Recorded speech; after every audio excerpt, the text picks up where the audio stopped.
존경하고 사랑하는 국민 여러분, 국회의장과 선배 동료 의원 여러분, 국무총리와 국무위원 여러분, 지난 겨울 전국에서 타오른 1600만 촛불 민심은 박근혜 정권을 탄핵하고 정권 교체를 성공시켰습니다. 국정농단으로 만신창이가 된 나라를 바로 세우고 국가 대개혁을 완수하라는 국민의 준엄한 명령이었습니다. 국가의 기본 질서를 회복하고 상식이 통하는 세상을 만들어 미래를 향해 전진하라는 국민의 열망이었습니다. 새로 출범한 문재인 정부는 국민의 열망을 담아내고 실현할 무거운 책임이 있습니다. 그동안 보여준 대통령의 탈권위적이고 서민적인 모습은 신선합니다. 갈수록 커지는 사회적 경제적 양극화를 해소하기 위해 노력하는 것도 당연한 일입니다.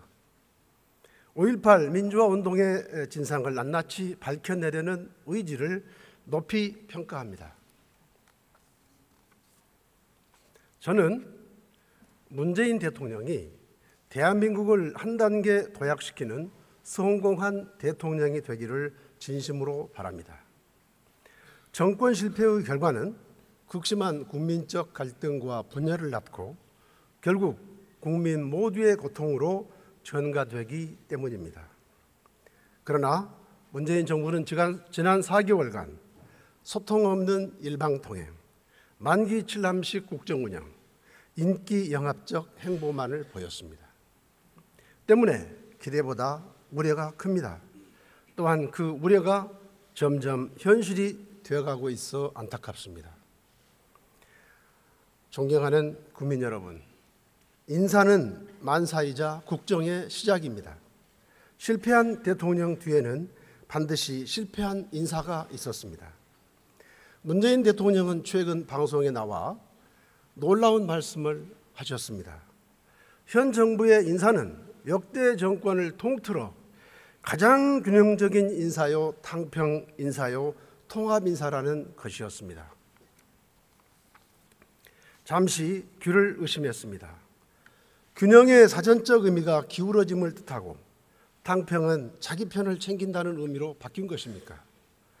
국회 인사청문회 대상자 31명 중에서 무려 22명이 대통령 스스로 제시한 5대 인사원칙을 위반했습니다.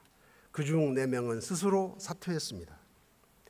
장관급 인사의 58%, 청와대 비서관급 이상의 66%가 참여정부 출신, 운동권과 캠프 출신 인사들로 채워졌습니다. 국민 여론과 동떨어진 코드 인사의 전형입니다. 미국의 링컨 대통령은 반대파를 국방장관으로 기용해서 남북전쟁을 승리로 이끌었습니다.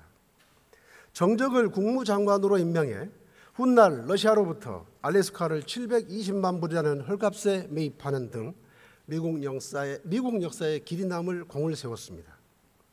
링컨 대통령의 인사에서 보듯 귀에 거슬리는 독설을 퍼붓는 정적과 치열한 경쟁자까지도 껴안는 탕평 인사는 대통령을 위해서나 나아가 조국과 민족의 미래를 위해서나 언젠가는 빛을 발하게 되어 있습니다. 문재인 대통령은 탕평, 균형, 통합 인사라고 자찬하기 전에 청와대 인사 추천과 검증에 완벽하게 실패한 책임자들부터 즉각 전면 교체할 것을 촉구합니다. 존경하는 국민 여러분, 대한민국은 인구가 5천만이 넘는 세계 10위권의 경제 대국입니다. 아무리 대통령이 현명하고 능력이 뛰어나다 한들 사회 곳곳의 현안을 속속들이 잘 알 수도 없고 모든 사안을 완벽히 처리할 수도 없습니다. 책임 총리와 책임 장관제로 국정을 운영해야 한다고 수없이 지적하는 이유는 바로 그 때문입니다. 국정은 시스템으로 운영되어야 합니다. 대통령 한 사람의 힘으로 국정이 운영된다면 장관들은 대통령의 입만 쳐다보고 청와대 지시에만 귀를 기울일 것입니다. 자칫 국민 생명과 안전을 위협할 생활 밀착형 현안들이 대통령의 관심사항 목록에는 정작 오르지 않아서 참담한 결과를 초래할 수 있습니다. 세월호 참사가 그랬고 살인 가습기의 습격이 그랬습니다. 지난 세월 값비싼 대가를 치르며 우리가 배운 교훈입니다. 문재인 정부 들어서서 벌써부터 살충제 계란과 화학물질 생리대에 국민은 불안해하고 있습니다. 늦지 않았습니다. 국정 운영의 패러다임을 획기적으로 전환해서 청와대는 국정의 청사진을 제시하고 부처 간 이해관계를 조율하는 국정조정자, 정책에 대한 사후적 평가자로서의 역할에 충실하십시오. 청와대 집무실을 옮기는 것이 중요한 게 아닙니다. 청와대 조직을 축소해야 합니다. 비대한 청와대는 정부 일에 간섭하는 것을 멈추지 못합니다. 장관들이 대통령 의중을 파악하고 청와대 비서관 눈치를 보며 전전긍긍하게 해서는 안 됩니다. 책임 총리, 책임 장관제를 통해 국정을 운영하는 것이 성공한 정부로 가는 길입니다. 존경하는 국민 여러분, 소통은 합의에 이르는 가장 빠른 길이요, 협치는 국민 공감을 얻는 가장 확실한 길입니다. 20대 국회 다당제는 정치를 바꿔보자는 국민의 선택이고 판단입니다. 타협의 기술을 발휘해 국민을 편안하게 하라는 지상명령입니다. 협치는 해도 되고 안 해도 그만인 그런 사안이 아닙니다. 여소야대의 현실을 자각하지 못하는 정부는 길이 뻔합니다. 멀리 볼 것도 없이 박근혜 전 대통령은 작년 4월 총선에서 국민이 여소야대를 만든 의미를 깨닫지 못해 나락으로 떨어진 것입니다. 지지율에 취한 나머지 엄연한 국회 지형을 무시하고 밀어붙일 수 있다고 생각한다면 정부 여당의 앞날은 결코 밝지 않을 것입니다. 협치는 양보와 타협을 전제로 합니다. 자신들이 모든 것을 결정해 놓고 국회에 협력하라고 요구하는 것은 협치가 아니라 협박입니다. 존경하는 국민 여러분, 지난 10수년 동안 북한 핵과 미사일을 막기 위해 숱한 제재와 대화 노력이 반복되었지만 결과는 북한 핵과 미사일 능력의 고도화였습니다. 문재인 정부는 지난 4개월 동안 이렇게 복잡하게 얽힌 북핵 미사일 문제를 한반도 운전대론과 같은 근거 없는 희망과 막연한 기대감으로 풀어가려고 했습니다. 그러나 문제는 풀리지 않았고 오히려 새로운 문제만을 만들어 내며 상황을 더욱 악화시키는 무능함만 드러냈습니다. 문재인 대통령은 취임 이후 줄곧 제재와 대화 병행이라는 이른바 투트랙 전략을 세웠지만 사실상 대화 일변도의 대북 정책은 공안 메아리가 됐고 돌아온 건 미사일 도발과 핵실험뿐이었습니다. 더 큰 문제는 한미동맹 균열에 대한 우려입니다. 사드 배치와 관련해 미국으로부터 숱한 오해와 불신을 자초하더니 급기야 트럼프 대통령으로부터 북핵 위기가 최고조에 달한 상황에서 한국의 대북 정책이 유화적이라는 공개적 비난을 들어야 했습니다. 반면에 트럼프 대통령은 북한의 탄도미사일 발사 이후 일주일 동안 일본 아베 총리와는 4차례나 통화하는 등 지금까지 취임 후 13차례나 통화하면서 굳건한 미일 동맹을 보여주고 있습니다. 문재인 대통령과는 최근 2차례를 포함해서 다 합쳐야 겨우 4차례 통화했을 뿐이고 그마저 우리가 원할 때에는 통화조차 못했습니다. 코리아 패싱이 현실화되는 것은 아닌지 국민들은 불안해할 수밖에 없습니다. 중국과의 관계는 어떻습니까? 중국은 북핵 저지를 위한 대북 제재에는 여전히 소극적이면서 방어 무기인 사드를 핑계로 우리에 대한 경제 보복을 수개월째 지속하고 있습니다. 그런데도 문재인 정부는 중국을 설득해 내기는커녕 아직까지 한중 정상회담 일정조차 잡지 못하고 있습니다. 이것이 전략적 협력 동반자 관계라는 한중 관계의 현 주소입니다. 한반도는 이제 북한의 6차 핵실험으로 지금까지와는 전혀 다른 국면을 맞이하고 있습니다. 그럼에도 집권 여당의 추미애 대표는 교섭단체 대표연설에서 북한과의 대화를 12차례 언급했습니다. 게다가 김정은을 신세대라고 표현하기까지 했습니다. 여당 대표의 아니하기 짝이 없는 안보인식에 개탄을 금할 수 없습니다.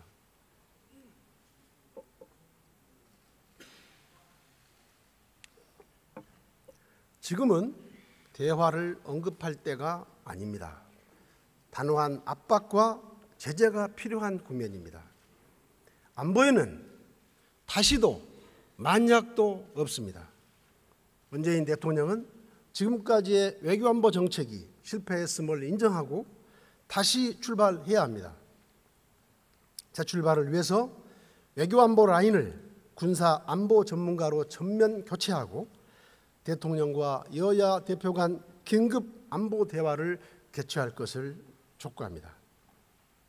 존경하는 국민 여러분, 2008년 금융위기 이후 날로 심화되는 양극화와 소득격차 해소는 사회 정의의 문제이자 우리 사회의 당면 과제입니다. 하지만 주먹구구식 해법에는 동의할 수 없습니다. 문재인 대통령 당선 이후 쏟아낸 숱한 정책들, 비정규직, 최저임금 인상, 탈원전 등 어느 것 하나 심도 있는 토론과 공론화 과정이 없었습니다. 야당과의 협치는 신용조차 없었습니다.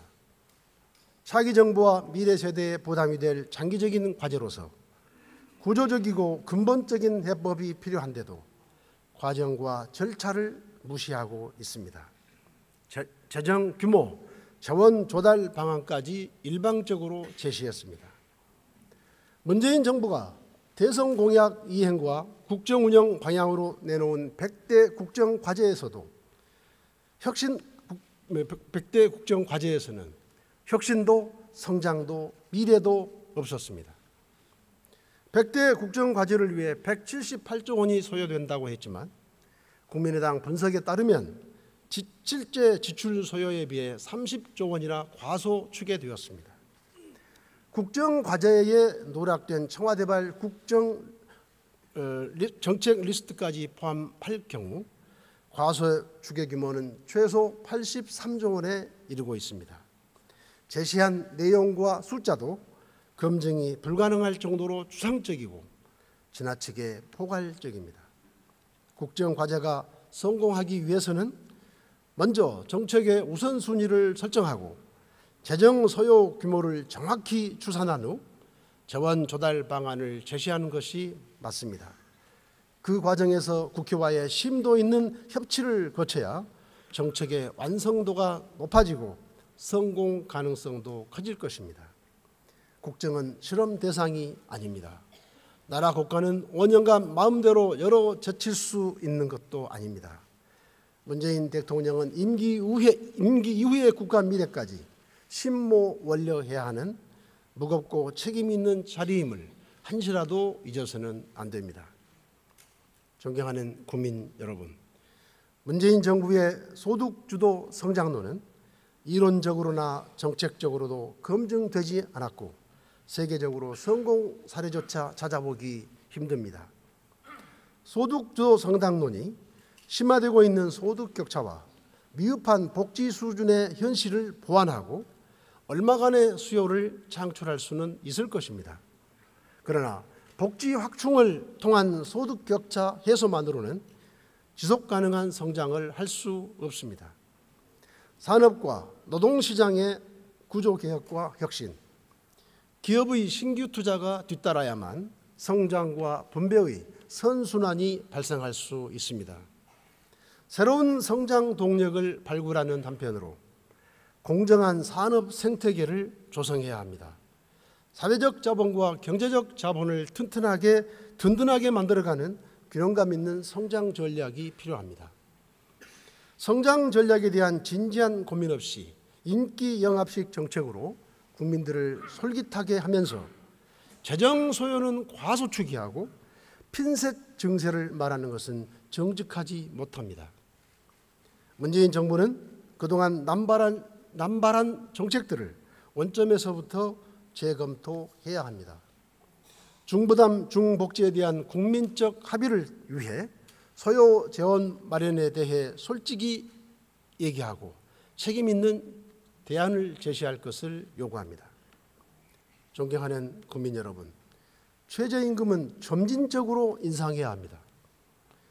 내년 최저임금 인상액 1,060원과 인상률 16.4%는 사실상 역대 최대치로 너무나도 광폭이고 너무나도 급속기입니다. 문재인 대통령의 2020년 1만 원 공약에만 맞추다 보니 산업 현장은 철저히 무시됐습니다. 급증할 인건비 부담에 용세 사업장이나 섬유 등 일손이 많은 기업들은 문을 닫거나 공장을 해외로 옮기겠다고 합니다. 대부분 호봉제를 택하고 있는 우리 기업의 특성상 최저임금의 상승은 상위, 차상위 등 전체 근로자의 임금을 연쇄적으로 끌어올려 감당하기 힘들 것입니다. 정부가 부랴부랴 영세업자 지원 인건비 3조 원을 내년도 예산안에 편성했지만 내년 이후에도 최저임금이 같은 속도로 인상된다면 2020년까지 28조 원을 투입해야 한다는 계산이 나옵니다. 언제까지 최저임금 인상분을 국가가 보전해 줄 것입니까? 결국 국민 혈세로 보전하는 아랫돌 빼서 윗돌 괴는 꼴 아닙니까? 최저임금이 올랐다고 나라 돈을 보태주는 것도 세계적으로 유례 없는 일일 것입니다. 내년도 급격한 인상으로 기업과 노동 현장에서 겪을 혼란을 막기 위한 선제적 조치가 필요합니다. 근로장려세제 확대 등 사회 완전망을 통해 최저임금 수준을 보완하고 미국 등 주요 선진국처럼 숙식비 등을 최저임금에 산입하는 제도적 개선에 나서야 합니다. 존경하는 국민 여러분, 문재인 대통령은 취임 3일 만에 첫 외부 일정으로 인천공항공사를 방문해 선물 보따리 풀듯이 비정규직 제로 시대를 선언했습니다. 우선 공공부문 비정규직부터 풀어가자는 것이지만 이 때문에 정규직 전환 요구가 본물 터지듯 쏟아져 곳곳에서 노사 갈등에 노노 갈등까지 일어나고 있습니다. 결국 600만 비정규직의 5% 수준인 공공부문 비정규직도 해결하지 못하면서 전체 비정규직을 흔들고 갈등을 부추긴 꼴이 되고 말았습니다. 나아가 공기업이 그 부담을 전기, 수도, 가스 요금 등 공공재에 전가한다면 연쇄적인 물가 상승 요인으로 작용할 것입니다. 충분한 논의도 노사 합의도 없는 선언과 불분명한 가이드라인은 국민 갈등만 키울 것입니다. 효율화해야 할 공공부문의 구조를 오히려 악화시키면서 예산 낭비와 국민 부담을 키우고 말 것입니다. 비정규직 문제는 노동시장의 이중구조라는 구조적이고 근본적인 문제를 해결하는 데 초점을 맞춰야 합니다. 존경하는 국민 여러분, 문재인 대통령이 공무원 17만 4천 명 채용을 약속한 이후 가뜩이나 높은 고시 열풍에 더욱 불이 붙어 공시생 30만 시대를 열었습니다. 청년들은 물론 고등학교 학생들까지 공무원 시험에 매달리기 시작했습니다. 학벌도 토익도 필요 없고 오직 공무원 시험만 준비하라는 대형 학원의 광고는 공무원 증원 정책의 부작용을 웅변으로 입증하고 있습니다. 세계적인 투자가인 짐 로저스 회장은 한국 청년들의 공무원 열풍은 부끄러운 일이라며 활력을 잃고 몰락의 길을 걸을 것이라고 진단했습니다. 문재인 대통령은 이런 경고를 귀담아 들어야 합니다. 국회예산정책처는 문재인 대통령의 공약대로 공무원 17만 4천 명을 지원하면 향후 30년간 327조 원의 막대한 금액이 소요된다고 분석했습니다. 퇴직 후 연금까지 고려하면 향후 50년간 226조 원에 달한다는 한국납세자연맹의 추계도 있습니다. 공무원 채용은 일자리 창출의 대책도 아니고 지금 당장 해야 하는 시급한 일도 아닙니다. 문재인 정부가 무엇보다 먼저 해야 할 일은 바로 사라질 위기에 처한 민간 기업 일자리 구하기입니다. 이미 군산 현대조선소가 폐쇄되어 일자리 5천 개가 사라졌습니다. 최근 철수설이 나오고 있는 한국GM의 경우 직원 수가 1만 6천여 명에 이릅니다. 협력업체를 포함하면 30만 명이 넘을 것이라고 합니다. 매각 절차가 진행 중인 금호타이어는 어떻습니까? 직접 고용 일자리만 5천 개에 협력업체와 대리점 종사자까지 합하면 수만 개의 일자리가 금호타이어와 연결되어 있습니다. 현재 국내 인수자를 찾지 못하고 있는 동부대우전자도 협력사를 포함해 7천 명의 소중한 일터입니다. 그런데도 문재인 정부는 산업과 고용의 관점이 아닌 금융과 채권자의 입장에서 일자리 문제를 사실상 방치하고 있습니다. 민간에서 지속 가능한 일자리, 양질의 일자리를 만들어야 합니다. 혁신이 일어나는 곳도, 생산성이 향상되는 곳도, 경제 성장의 원동력이 되는 곳도 결국은 민간 부문입니다. 대한민국 청년들의 아침 발길이 공시촌이 아니라 혁신적인 벤처와 중소기업으로 향할 수 있도록 바꿔야 합니다.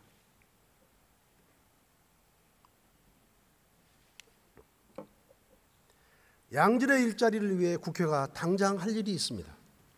전국 14개 시도별 전략산업과 혁신기술을 키우기 위해 규제프리존특별법을 하루빨리 통과시켜야 합니다. 또한 서비스산업발전법도 도입해 서비스 분야에서 양질의 일자리를 만들어야 합니다.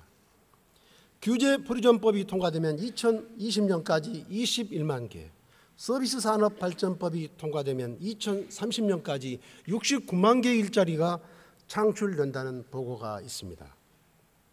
여당의 염려대로 독소조항이 염려된다면 걷어내면 됩니다. 이렇게 법과 제도만 잘 정비해도 국민의 혈세를 낭비하는 일 없이 민간 부문에서 양질의 일자리를 만들어낼 수 있습니다. 더불어민주당의 적극적인 협력을 요청드립니다. 존경하는 국민 여러분, 지난 2000년 독일은 유럽의 병자로 불렸습니다. 실업률이 두 자릿수에 이르고 400만 명이 정부 실업급여에 의존하며 살아야 했습니다. 그러나 독일은 지금 유럽에서 경제적으로 가장 안정된 나라가 되었습니다. 11.7%에 달했던 실업률이 4.1%까지 떨어졌고 유럽의 맹주로서 유로 경제를 이끌고 있습니다. 독일 변화의 중심에 슈레더 총리의 리더십이 있었습니다. 어젠다 2010을 내세우며 고통분담을 호소한 탓에 지지층으로부터 비난받고 자신은 심각한 정치적 타격을 입었지만 결국 오늘의 독일을 만드는 기반을 마련했습니다.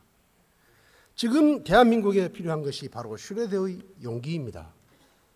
그런데 문재인 정부에서 고통분담이라는 말이 사라졌습니다. 100대 국정과제에도 노동개혁은 보이지 않습니다.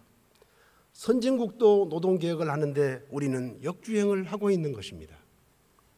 2016년 OECD는 고속 성장의 아이콘이던 한국이 최근 성장률 둔화와 낮은 물가 상승률이라는 낯선 경험을 하고 있다며 한국의 사라진 노동개혁이 성장 잠재력 확충을 저해하고 있다고 지적했습니다. 노동개혁이야말로 스스로 진보 정권이라 말하는 현 정부가 앞장서서 풀어야 할 당면 과제가 아닙니까? 고용 안전망을 촘촘히 갖추면서 노동시장의 이중 구조부터 개선해야 합니다. 존경하는 국민 여러분, 탈원전이라는 국가 에너지 정책의 궁극적인 방향에는 동의합니다. 신재생 에너지의 비중을 높이고 에너지원을 다변화해야 한다는 기조에도 이견이 없습니다. 그런데 문재인 대통령은 원전 전문가들로 구성된 법적 기구인 원자력위원회에서의 논의는 물론이고 국민 대표인 국회와의 협의도 없이 일방적 독단적으로 탈원전을 선언하고 신고리 5,6호기의 공사를 중단시켰습니다. 아무런 법적 근거도 없는 공론화위원회를 만들어 고작 3개월 만에 신고리 5,6호기의 공사 중단 여부를 결정하겠다고 합니다. 이는 절차적 정당성이라는 민주주의의 기본을 무시한 초법적 조치입니다. 탈원전 정책에 대한 결론이 3개월 만에 졸속으로 내려진다면 탈원전에 찬성하는 측도 반대하는 측도 어느 한쪽은 쉽게 납득하지 못할 것입니다. 독일은 1986년 체르노빌 원전 사고 이후 무려 30년의 공론화 과정을 거친 끝에 탈원전을 결정했습니다. 스위스는 1984년부터 5차례에 걸친 투표 끝에 33년 만인 금년에야 탈원전을 결정했습니다. 이처럼 선진국들의 에너지 정책 전환은 충분한 공론화 과정과 국민적 합의를 거친 결과입니다. 문재인 대통령은 탈원전 정책과 관련해서 앞으로 60년 동안 진행될 것이기 때문에 무리 없는 계획이라고 말씀했지만 이런 탈원전 공론화 기간과 탈원전 진행 기간을 혼동한 데서 비롯된 잘못된 발언입니다. 에너지 정책은 국가의 100년 대계입니다. 임기 5년의 문재인 정부가 대못짓 하듯 결정해서는 안 됩니다.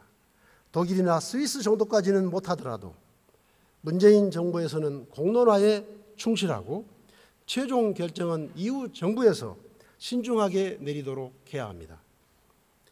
존경하는 국민 여러분, 국정에 지금까지 지적해 온 것처럼 국정의 출발이자 기본인 인사는 실패했고 소통과 협치는 정치적 수사에 그쳤습니다.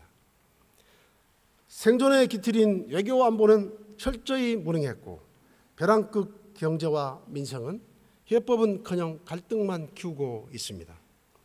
문재인 정부에 대한 기대는 실망과 우려를 넘어 실패의 길로 가고 있습니다. 이대로 가면 안 됩니다. 나라가 위기의 한복판으로 가고 있는 이때 국정에 공동 책임이 있는 민주당은 어디서 뭘 하고 있습니까? 역대 정권 초기에 여당과 청와대 간에 있어왔던 작은 마찰음도 지금의 민주당에서는 찾아볼 수 없습니다. 자신들이 그토록 적폐라고 규정했던 박근혜 정부 시절 여당에서도 반대의 목소리는 종종 들렸습니다. 증세 없는 복지는 허구라고 외쳤던 유승민 의원, 기초연금과 국민연금 연계를 반대했던 진영 의원과 같은 상식과 용기가 존재했던 것입니다. 그런데 박근혜 정권에 맞서 싸웠던 그 소신과 결기의 민주당 의원들은 다 어디로 갔습니까? 더 이상의 침묵은 문재인 정부 실패의 방조자가 될 것이라는 점을 분명히 말씀드립니다. 존경하는 국민 여러분, 방송법 개정안은 정권의 입맛대로 임명된 사람으로 인해 방송의 공정성이 훼손되는 것을 방지하고자 하는 것입니다. 국민의 알 권리가 침해당하는 폐해를 되풀이하지 않기 위해 나온 국민적 합의입니다. 3분의 2 찬성이라는 특별 다수제를 도입한 것은 진보와 보수 어떤 정권이 들어서더라도 소수 의견이 존중되고 대다수 국민들이 공감할 수 있는 중립적인 인사로서 공정 보도를 담보하도록 제도하자는 것입니다.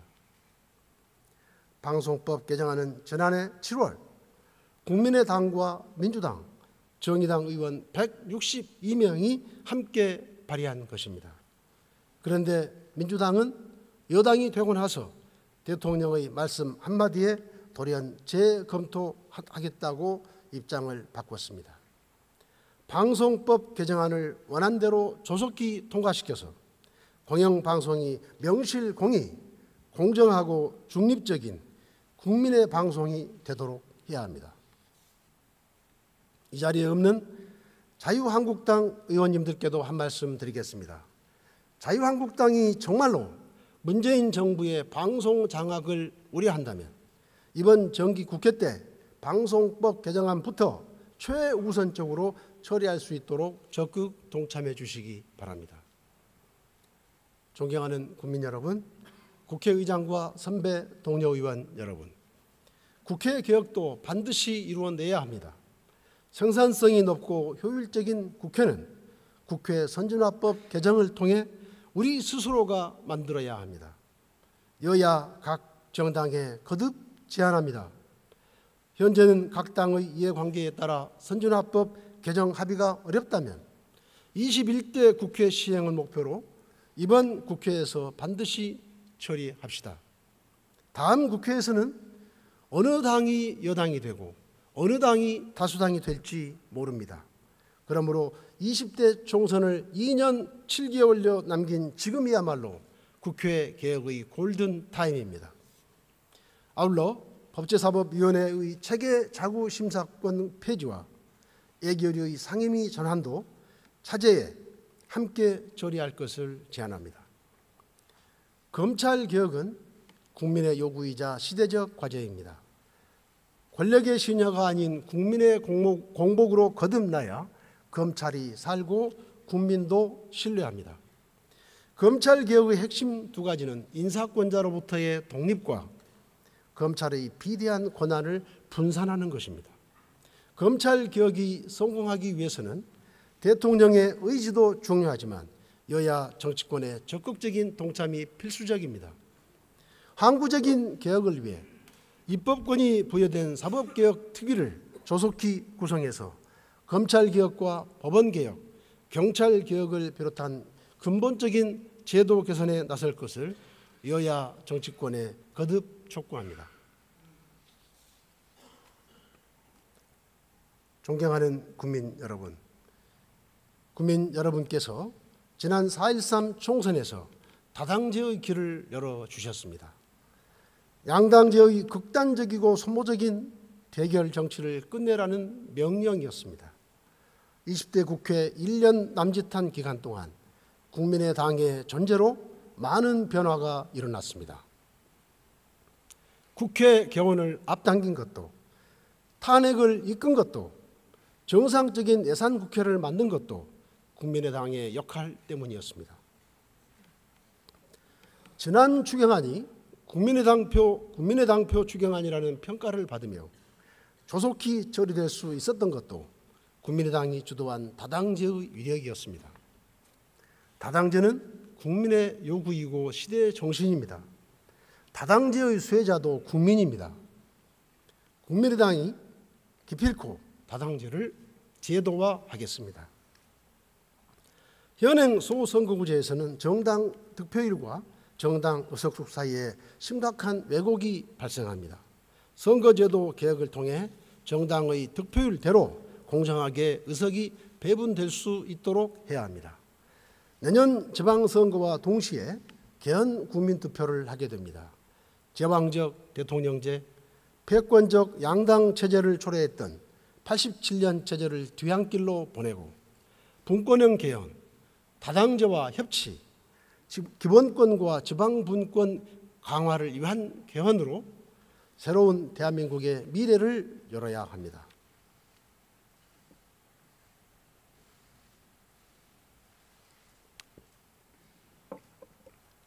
존경하는 국민 여러분, 국회의장과 선배 동료 의원 여러분, 국무총리와 국무위원 여러분, 문재인 정부에 호소합니다. 국민에게 이미 한 약속은 차고 넘칩니다. 약속을 멈추고 실천 방안에 집중해 주십시오. 실현이 어렵다고 판단된 것들은 과감하게 수정하고 국민의 이해를 구하십시오. 임기 내 성과에 매달리면 실패합니다.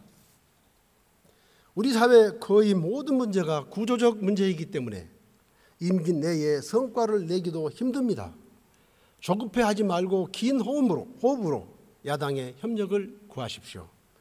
IMF 외환위기라는 암울한 시기에 김대중 대통령은 대한민국의 위기 상황을 솔직히 고백하고 국민 모두의 고통 분담을 호소했습니다. 기업, 금융, 공공, 노사 4대 부문 구조조정을 추진했습니다. 일부 국민의 반대에도 불구하고 문화를 개방했습니다. 재원이 절대 부족한 상황에서도 IT, 벤처 산업을 육성했습니다.